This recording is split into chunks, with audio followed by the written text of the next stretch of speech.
جو ہمارے 8 مہینے گزرے ہیں اور اس سے پہلے پی ڈی ایم کی حکومت میں مہنگائی اسی رفتار سے آگے بڑھ رہی تھی جس طرح ڈینس للی کی گیند برق رفتاری سے چل رہی تھی، اور دن رات مہنگائی کا بوجھ.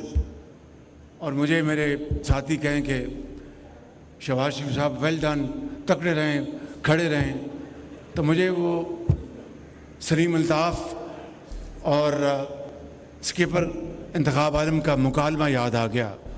انہوں نے کہا کہ اسکیپر ویل ڈن، اس نے کہا کہ باہر جانے کا راستہ کون سا ہے؟ کیا وزیراعظم مہنگائی کے باؤنسر سے پریشان ہو گئے؟ کیا شہباز شریف حکومت سے باہر جانے کا راستہ ڈھونڈ رہے ہیں؟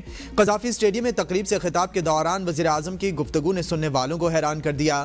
شہباز شریف نے کہا کہ ہماری حالیہ حکومت اور پی ڈی ایم حکومت کے دوران مہنگائی اسی رفتار سے آگے بڑھ رہی تھی جس طرح آسٹریلوی فاسٹ بالر ڈینس للی کی گیند برق رفتاری سے آتی تھی. دن رات مہنگائی کا بوجھ. میرے ساتھی مجھے کہتے ہیں شہباز شریف ویل ڈن، تگڑے رہیں، کھڑے رہیں، تو مجھے ایک میچ میں انتخاب عالم اور سلیم الطاف کا ڈائلاگ یاد آ گیا. ڈینس للی نے کئی باؤنسر انتخاب عالم کو جسم پر لگے اور اوور ختم ہونے کے بعد سلیم الطاف نے کہا کہ کپتان ویل ڈن، تو انتخاب عالم نے جواب دیا وہ ٹھیک ہے لیکن یہ بتاؤ کہ باہر جانے کا راستہ کون سا ہے؟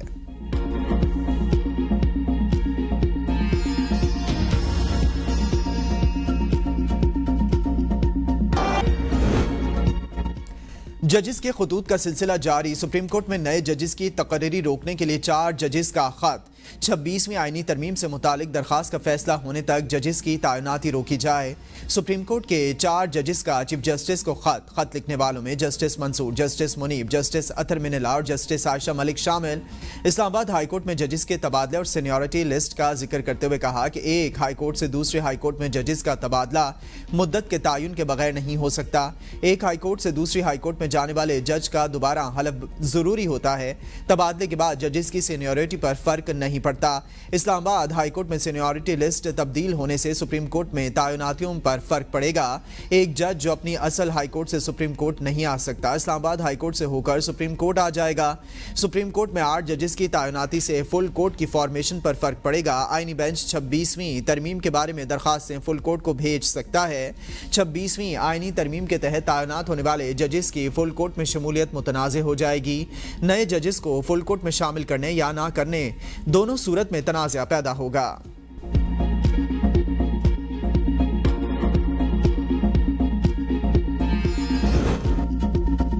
اسلام آباد ہائی کورٹ میں 3 ٹرانسفر ججز کا معاملہ. جسٹس بابر ستار نے بھی چیف جسٹس عامر فاروق کو خط لکھ دیا. ٹرانسفر ججز کی سینیورٹی لسٹ جاری کرنے پر تحفظات کا اظہار. سینیورٹی لسٹ اور ایڈمنسٹریشن کمیٹی کی نوٹیفیکیشن واپس لینے کا مطالبہ. کہا بطور اسلام آباد ہائی کورٹ جج کے حلف اٹھائے بغیر ٹرانسفر ججز کو کمیٹی میں رکھنا غیر قانونی ہے. نئے ججز نئے حلف کے بغیر اسلام آباد ہائی کورٹ میں اپنی ڈیوٹی شروع نہیں کر سکتے. ان کو حلف کے بغیر جوڈیشل اور انتظامی کام کے لحاظ سے اسلام آباد ہائی کورٹ کا جج نہیں کہا جا سکتا. 9 نمبر کے جج جسٹس خالد سمرو کو کمیٹی میں شامل نہیں کیا جا سکتا. بے تکے طریقے سے ایڈمنسٹریشن کمیٹی کے دوبارہ تشکیل کی گئی. ایڈمنسٹریشن کمیٹی میں سندھ اور لاہور ہائی کورٹ کے 2 ججز کو شامل کر لیا گیا جن کا اسلام آباد ہائی کورٹ کا ابھی انتظام کوئی تجربہ نہیں ہے. وزیر دفاع خواجہ آصف کہتے ہیں کہ جن 4 معزز ججز نے 26ویں آئینی ترمیم پہ اور ججز کی سینیورٹی کے ایشو پر محبت نامہ لکھا ہے اور اپنی رائے کا اظہار کیا ہے، کیا یہ ججز ان 2 ایشوز پر چلنے والے مقدمات کی سماعت کر سکتے ہیں جب ان کی رائے سامنے آ چکی ہے؟ حکومت کی ایک بار پھر پی ٹی آئی کو مذاکرات کی پیشکش. اسپیکر قومی اسمبلی سردار ایاز صادق نے کہا کہ ہم نے کبھی بھی مذاکرات کے لیے دروازے بند نہیں کیے، مذاکراتی کمیٹی بھی تحلیل نہیں کی. بانی پی ٹی آئی ایک سخت آدمی ہیں. تحریک انصاف کی پہلے اندر سے منظوری آ جائے تو پھر ہمارے پاس بھی آ جائیں گے. تحریک انصاف سے رابطہ منقطع نہیں ہوا اور آج بھی ہمارے ساتھ رابطے میں ہیں. تحریک انصاف کا آج یوم سیاہ ثوابی میں جلسہ ہوگا. الیمین گنڈاپور کا جلسے کے لیے پارٹی کو 50 لاکھ روپے دینے کا اعلان. ترجمان وزیر اعلیٰ سرفراز مغل نے کہا تحریک انصاف کے جلسوں اور احتجاج کے لیے وزیر اعلیٰ خیبر پختونخوا نے 50 کروڑ روپے سے زیادہ خرچ کیے ہیں. احتجاج کے دوران جلائی گئی مشینری اور دیگر نقصانات کی ادائیگی وزیر اعلیٰ نے اپنی جیب سے کی. ڈی آئی خان ریجن سے بڑا قافلہ عمر امین کی قیادت میں ثوابی پہنچے گا. جنید اکبر بولے کہ آج ثوابی میں خیبر پختونخوا کی تاریخ کا بڑا جلسہ ہوگا۔ انتظامیہ نے PTI کو مینار پاکستان پر جلسے کی اجازت نہیں دی۔ ثوابی جلسے میں پنجاب کے کارکنان بڑی تعداد میں شریک ہوں گے۔ ہمیں روکنے کے لیے پنجاب میں دفعہ 144 نافذ کر دی گئی۔ اسد قیصر نے کہا کہ جلسہ کرنا ہمارا قانونی حق ہے، اس سے ہمیں کوئی نہیں روک سکتا۔ مذاکرات میں حکومت کی سنجیدگی نظر نہیں آ رہی۔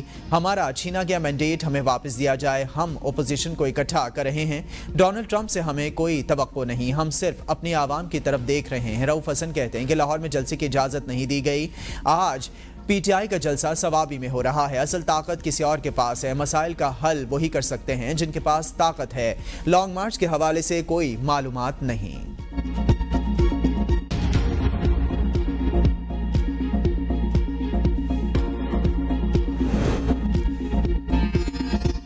آج کا جلسہ صرف ثوابی میں ہوگا۔ تحصیل اور UC کی سطح پر احتجاج کیا جائے گا۔ تحریک انصاف کے جنرل سیکریٹری سلمان اکرم راجہ نے کہا مولانا فضل الرحمان نے 26ویں آئینی ترمیم میں ووٹ دیا، یہ ان کی سیاست ہے۔ ہم آج بھی 26ویں ترمیم کی مخالفت کرتے ہیں۔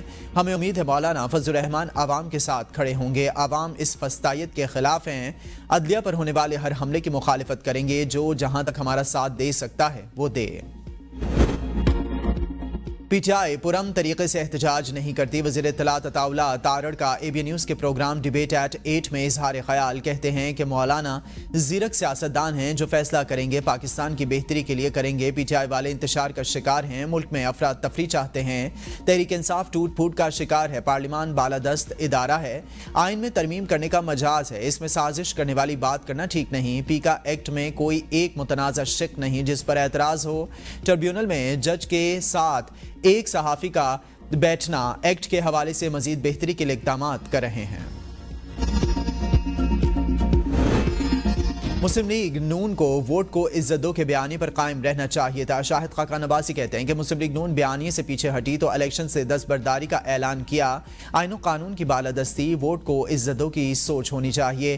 PTI کا حصہ نہیں، لیکن وہ آج آئین و قانون کی حکمرانی کی بات کرتی ہے۔ آج PTI بھی ووٹ کو عزت دو کی بات کر رہی ہے۔ آئین کی حکمرانی کے نقطے پر سب کی سوچ ایک ہونی چاہیے۔ حکومت وہی کام کر رہی ہے جو بانی PTI کر رہے تھے۔ حکومت اور اپوزیشن کے درمیان مذاکرات کا سلسلہ جاری رہنا چاہیے۔ وفاقی دارالحکومت اسلام آباد اور پنجاب اور بلوچستان میں دفعہ 144 نافذ۔ ہر قسم کے سیاسی احتجاج، جلسے، جلوس پر پابندی ہوگی۔ ترجمان کے مطابق دفعہ 144 کا نفاذ امن و امان کے قیام، انسانی جانوں اور املاک کے تحفظ کے لیے کیا گیا۔ جماعت اسلامی کا 8 فروری کی دھاندلی کے خلاف یوم سیاہ منانے کا اعلان۔ امیر جماعت اسلامی حافظ نعیم الرحمان کہتے ہیں 8 فروری ملک کی تاریخ کا سیاہ ترین دن ہے، یوم سیاہ کے طور پر منائیں گے۔ ملک گیر احتجاج ہوگا، کراچی میں الیکشن کمیشن کے سامنے بڑا مظاہرہ کریں گے۔ بولے لوگوں نے ووٹ کسی اور کو دیا، فارم 47 پر کسی اور کو جتوا دیا گیا۔ فارم 45 پر فیصلہ ہو تو حکومت کے 80% لوگ فارغ ہو جائیں گے۔ پاکستان کا تنزلی کی طرف جاری سفر رک گیا۔ معاشی بہتری اور مہنگائی میں کمی ملک و قوم کی بہتری کے اشاریے ہیں۔ قائد نون لیگ نواز شریف کے اراکین نے پنجاب اسمبلی سے ملاقات کے دوران گفتگو، کہا وزیر اعظم شہباز شریف بڑی محنت کر رہے ہیں، اداروں اور نظام کی اصلاح پر ٹھوس پیش رفت جاری ہے، نیک نیتی اور محنت سے کام کریں تو اللہ تعالیٰ بھی مدد کرتا ہے۔ مریم نواز نے وزیر اعلیٰ پنجاب کے طور پر میرا اور پارٹی کا سر فخر سے بلند کیا۔ مریم نواز نے کہا پاکستان کو ترقی مسلم لیگ نون ہی دیتی ہے، عوامی خدمت نواز شریف، شہباز شریف اور مسلم لیگ نون کی پہچان ہے۔ ارکان اسمبلی نے پنجاب میں ترقیاتی کاموں اور عوامی منصوبوں پر وزیر اعلیٰ مریم نواز شریف کو خراج تحسین پیش کیا۔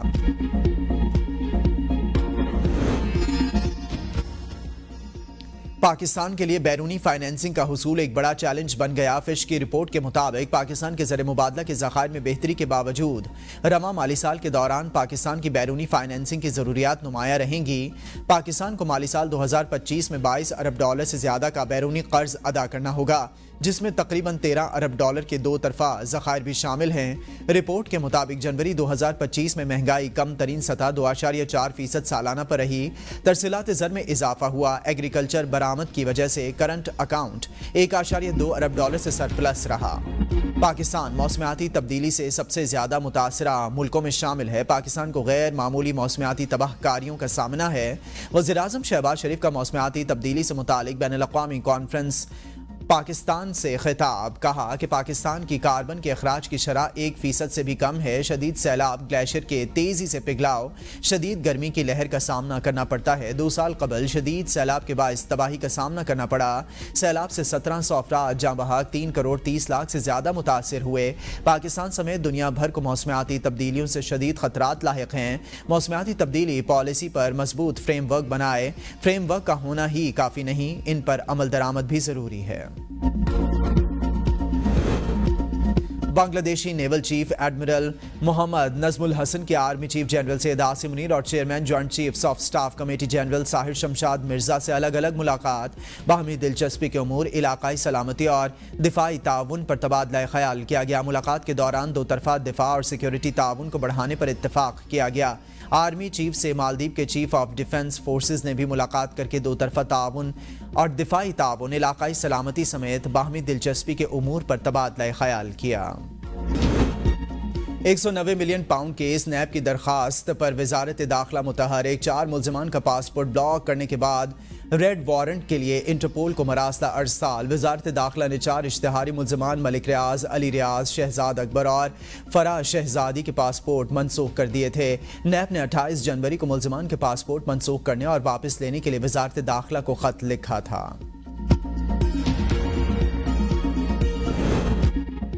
حیدرآباد کراچی قومی شاہراہ پر وکلاء کا پولیس کے خلاف دھرنا جاری۔ کراچی قومی شاہراہ مکمل بند، گاڑیوں کی قطاریں لگ گئیں۔ وکلاء کا کہنا ہے کہ ایس ایس پی حیدرآباد کے تبادلے تک احتجاج جاری رہے گا۔ وکلاء نے ایس ایس پی حیدرآباد کو قانونی نوٹس بھجوا دیا۔ وکلاء کے دھرنے کے باعث سیون شریف کے اسپتال میں آکسیجن لے جانے والی گاڑیاں پھنس گئیں۔ عبداللہ شاہ انسٹیٹیوٹ آف میڈیکل سائنسز میں سٹاک ختم، 50 سے زائد مریضوں کی زندگیاں خطرے میں۔ ڈائریکٹر ڈاکٹر معین الدین صدیقی کا ویڈیو بیان جاری، آکسیجن لانے والی گاڑیوں کو راستہ دینے کی اپیل کر دی۔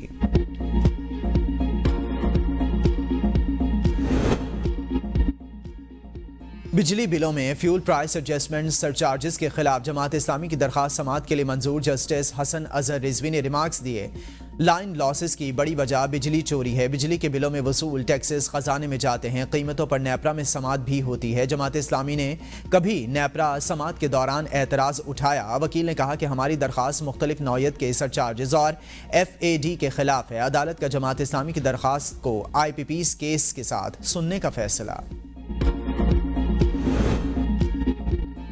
صدر مملکت نے لاہور ہائی کورٹ کے 9 اضافی ججز کی تقرری کا نوٹیفیکیشن جاری کر دیا۔ حسن نواز مخدوم، ملک وقار، حیدر اوان، سردار اکبر علی لاہور ہائی کورٹ کے اضافی جج مقرر، سید احسن رضا کاظمی، ملک جاوید اقبال وائن، محمد جواد ظفر کو بطور اضافی جج تعینات کر دیا گیا۔ خالد اسحاق، ملک محمد اویس، چودھری سلطان محمود